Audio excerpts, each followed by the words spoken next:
أنا اليوم سعيد باستقبال زميلتي وصديقتي كاترين كولونا، وزيرة أوروبا والشؤون الخارجية الجمهورية الفرنسية. كاترين كولونا كتعرف المغرب وجات له في أكثر من مناسبة وبصفات مختلفة، ولكن هذه أول زيارة لها كوزيرة الخارجية الفرنسية إلى المغرب.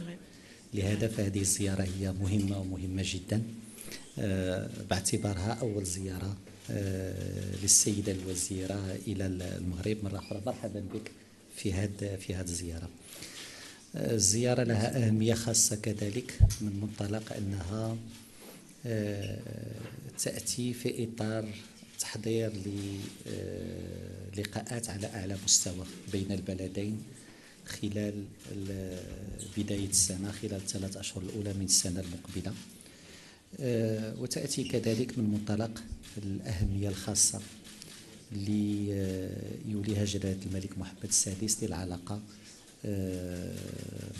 التقليدية المتجذرة مع الجمهورية الفرنسية. لقاءنا اليوم كان مناسبة باش بتعليمات من جلالة الملك ومن فخامة الرئيس باش نشتغلوا على التحضير لهذا الاستحقاق اللي غيكون على أعلى مستوى، ولكن كذلك كان مناسبة باش نشوفوا واقع العلاقة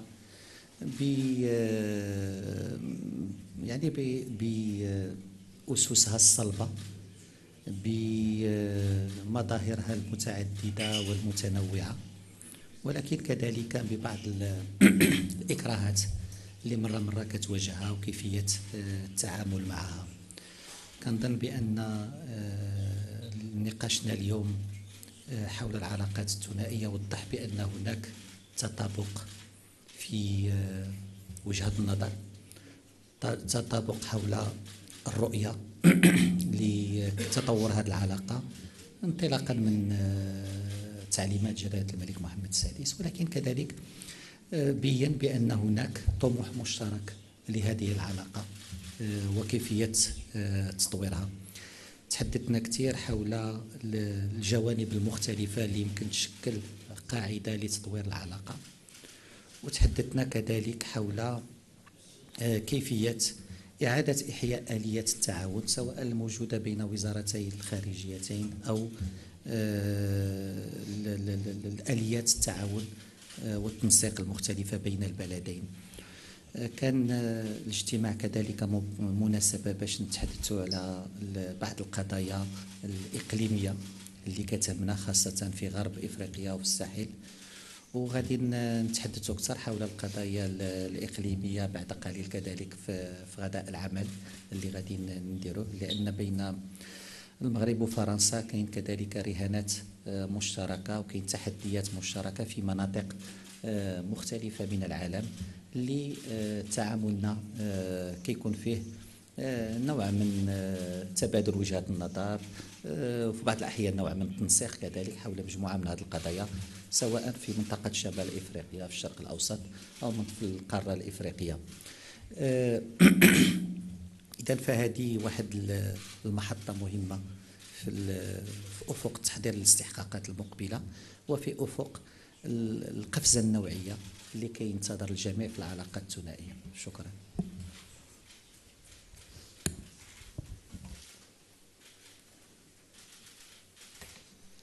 Merci beaucoup, Monsieur le Ministre. Monsieur le Ministre, cher Nasser, Mesdames et Messieurs, de mon côté, je voudrais dire tout d'abord, je suis très heureuse d'être ici aujourd'hui, au Maroc, un grand pays, un pays ami, et pour la France, un partenaire d'exception, un pays avec lequel nous avons tissé au fil des siècles, le ministre le disait, une relation d'une densité, d'une qualité exceptionnelle. Je crois même pouvoir dire qu'entre Français et Marocains, il y a quelque chose, on dit souvent de singulier, mais d'unique, spontanément, et c'est une relation qui ne se compare à aucune autre. Et donc je voudrais commencer, chers amis marocains, par dire mon respect et mon amitié pour le Maroc, mais aussi par adresser mes félicitations à l'équipe marocaine. Elle a fait un remarquable parcours, Et elle a fait aussi mercredi soir un très beau match.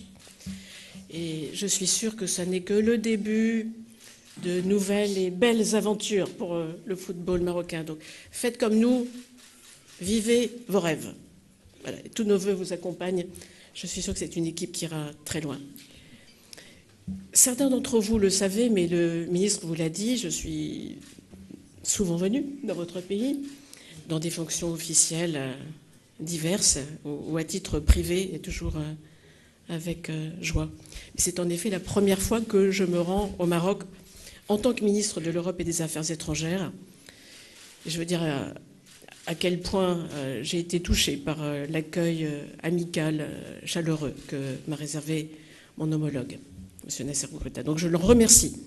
Et nous sortons en effet tout juste de consultations très riches, approfondies, au cours desquelles nous avons échangé sur de très nombreux sujets, et nous continuerons.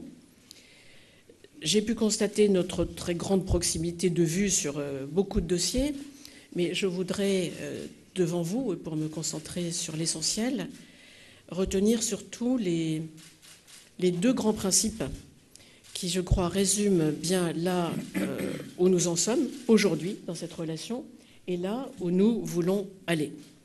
Et c'est d'abord une volonté commune qui est de se projeter vers l'avenir, et c'est ensuite l'existence, nous l'avons constaté une nouvelle fois, de très fortes convergences entre nos deux pays qui seront autant de points d'appui vers cet avenir en commun.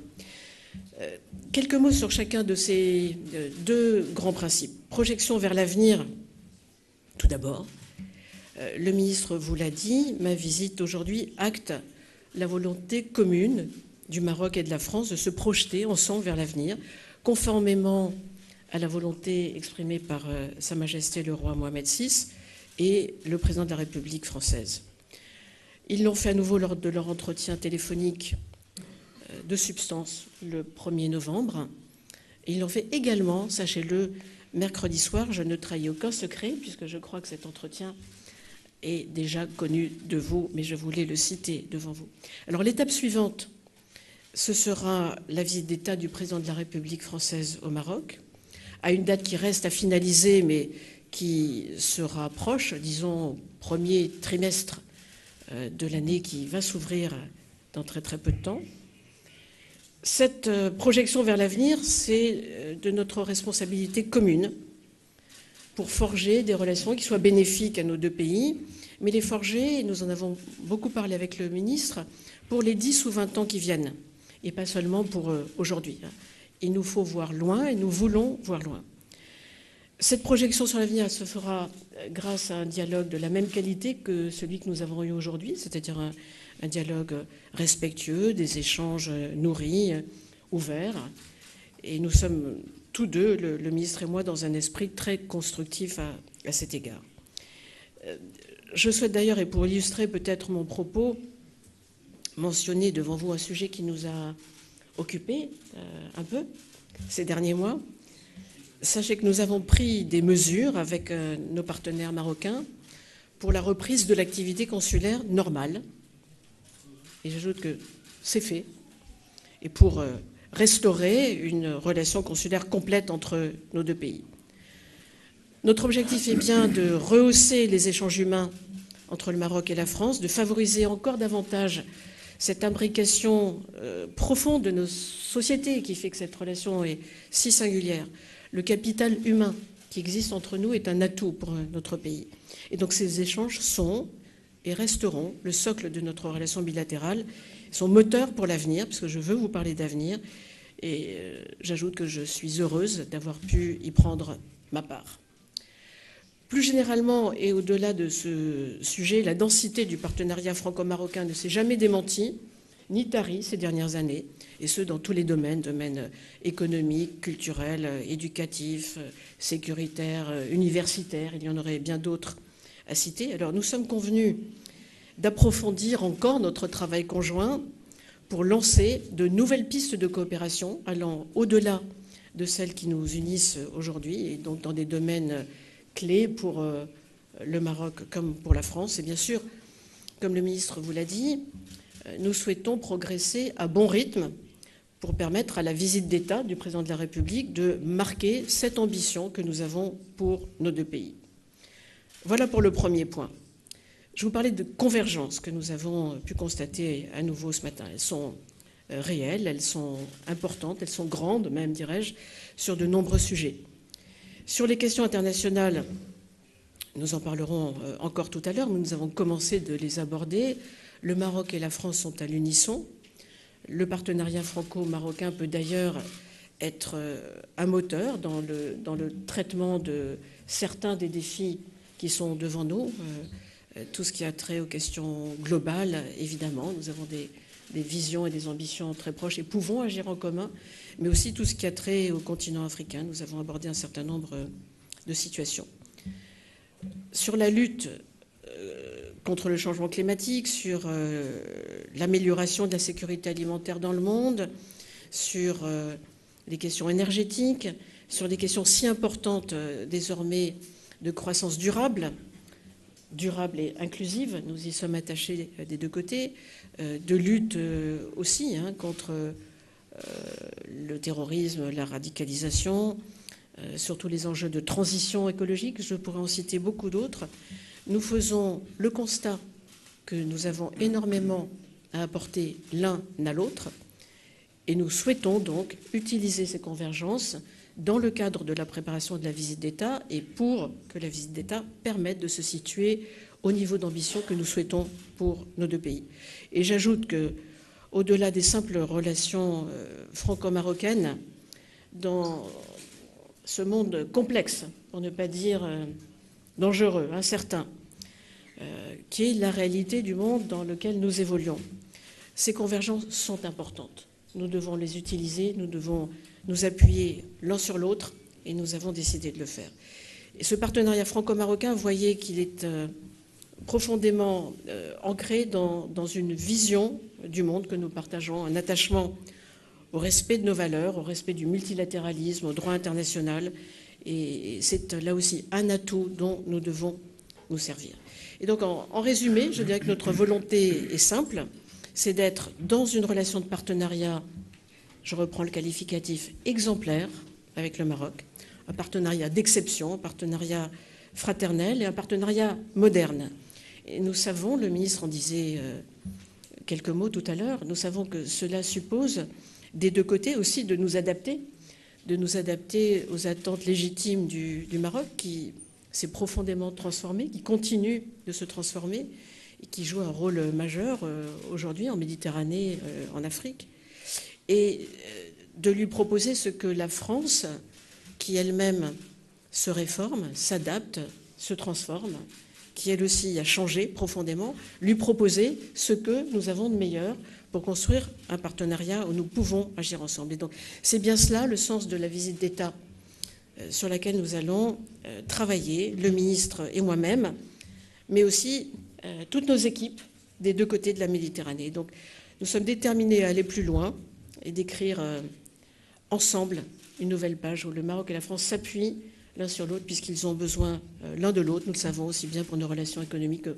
pour notre sécurité, pour promouvoir nos valeurs et pour répondre aux attentes aussi de nos citoyens, de nos jeunesses, de nos deux pays. Voilà en quelques mots, et je suis bien sûr, comme le ministre, à votre disposition si vous avez des questions. Merci, Monsieur le ministre. Les ministres ont accepté de prendre quelques questions. Bonjour, Delphine Touitou de l'agence France Presse. Une question pour vous deux, s'il vous plaît. Je voulais savoir si vous aviez abordé la question du Sahara occidental et si oui, pouvez-vous nous en dire quelques mots? Est-ce que la France est prête à reconnaître la marocanité du Sahara occidental? Je vois que Monsieur le ministre me laisse répondre à la première, mais il complétera puisque vous avez adressé votre question, Madame, aux deux ministres, je crois. La position de la France est bien connue du Maroc, comme de tous nos amis. J'ai tenu à la rappeler ce matin auprès de l'un de vos confrères, et c'est une position qui a le double mérite d'être à la fois claire et constante. Nous soutenons le cessez-le-feu, nous soutenons les efforts de l'envoyé personnel du secrétaire général des Nations Unies. Et nous souhaitons, ça n'est pas nouveau non plus, la reprise des négociations entre les parties en vue d'une solution juste et réaliste. Et donc dans ce cadre, et on l'a mesuré les années passées, avec constance, je le redis, la position de la France aux Nations Unies, en particulier pour le renouvellement du mandat de la MINURSO, a été, je crois pouvoir le dire, appréciée du Maroc. Et si votre question porte en complément, Madame, sur le plan d'autonomie proposé par le Maroc, il y a déjà quelques années, eh bien, depuis quelques années, là aussi, je crois que notre position est parfaitement connue de notre partenaire et ami marocain. C'est une position dont je peux dire qu'elle est favorable au Maroc. Nous l'avons démontré en particulier aux Nations Unies, même lorsque nous étions un peu seuls à vouloir faire progresser quelques idées.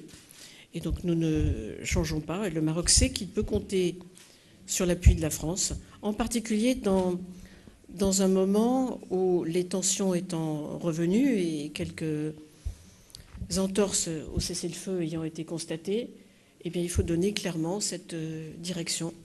Nous le faisons et nous le répétons. J'ai tenu à le répéter encore aujourd'hui. Bien sûr, c'est une question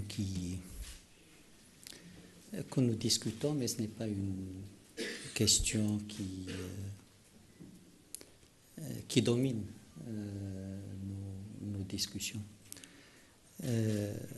La France, je pense, est consciente de l'importance de la question du Sahara marocain pour le Maroc, pour le peuple marocain et pour les forces vives de la nation marocaine. La France a eu, et depuis le début, été pionnière dans l'appréciation et le soutien au plan d'autonomie. Madame la ministre a parlé pour la relation bilatérale d'un besoin d'adaptation et de rénovation. Le dossier lui-même, le dossier du Sahara, a connu récemment des évolutions importantes. L'environnement du dossier du Sahara, l'environnement régional, géopolitique, a lui-même connu des évolutions. Et ces évolutions, sans remettre en cause des fondamentaux auxquels le Maroc est attaché. Le Maroc n'est pas pour une solution d'ordre de l'ONU. Le Maroc n'est pas pour une solution imposée. Mais le Maroc considère qu'il est temps de définir des positions par rapport à l'objectif des processus onusiens, pas par rapport aux processus eux-mêmes. Les processus ne sont pas un objectif en soi. Les processus doivent nous amener à une solution.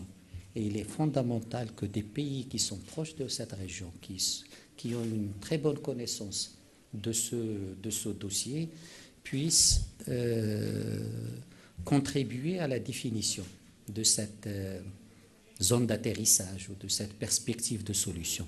Et bien sûr, les 3 dernières années, grâce à l'action menée par Sa Majesté le Roi, il y a eu des évolutions fondamentales dans les positions de pays proches de la France, des pays soit géographiquement, soit politiquement. Mais comme je l'ai dit, la France a toujours été pionnière et le besoin d'adaptation est peut-être là aussi sur la table et peut être examiné. Mais le Maroc n'a jamais considéré que la position de la France est négative, au contraire.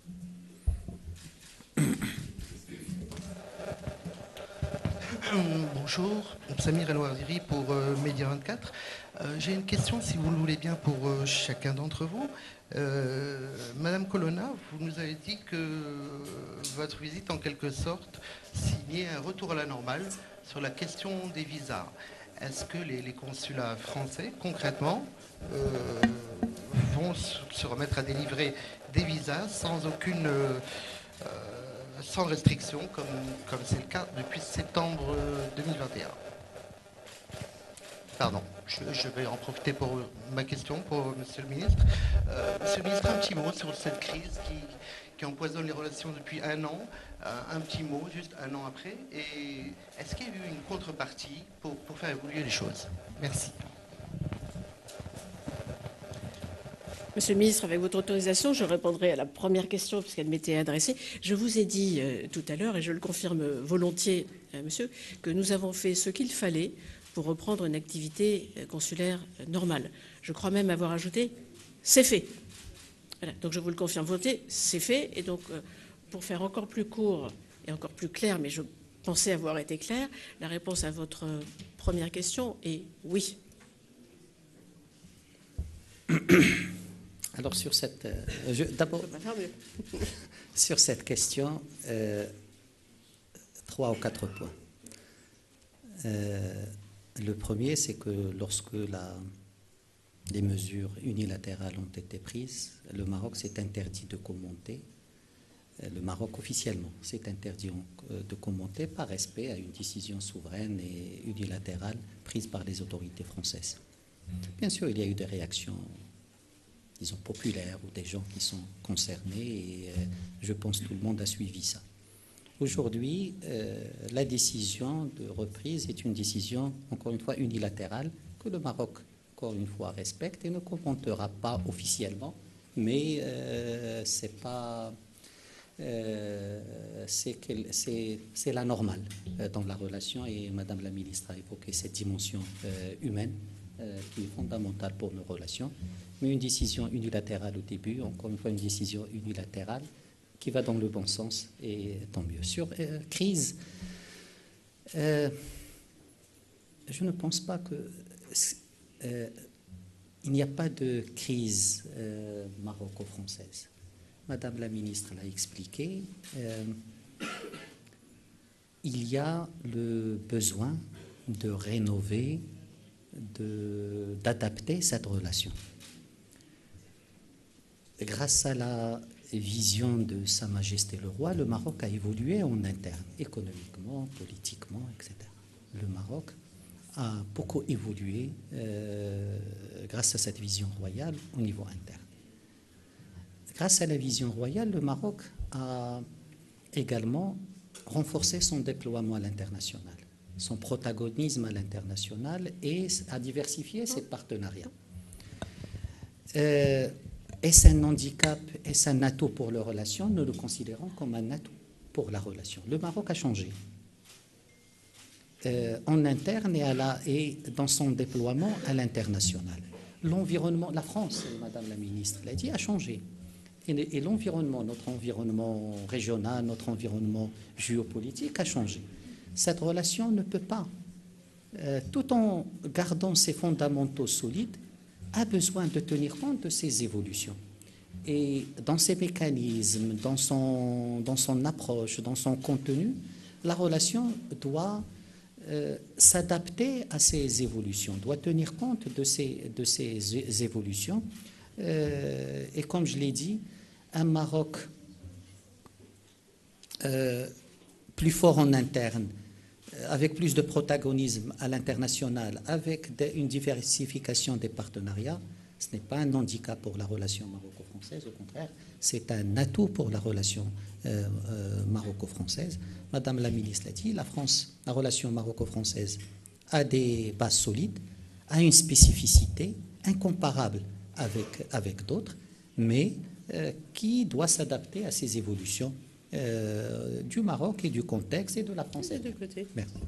Je l'ai dit, et vous voyez qu'on aborde cette adaptation nécessaire, au demeurant, dans un esprit positif, constructif et je dirais même volontariste.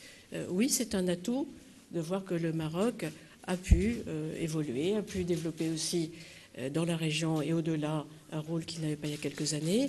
Nous-mêmes, nous nous transformons, nous nous réformons. Et donc, il faut évidemment s'adapter, c'est un phénomène naturel, et c'est ce qui permet de placer notre relation pour les décennies, mais disons déjà 10 ans qui viennent, sur un haut niveau de qualité plus moderne, tel que la situation d'aujourd'hui le requiert et les défis d'aujourd'hui le requièrent.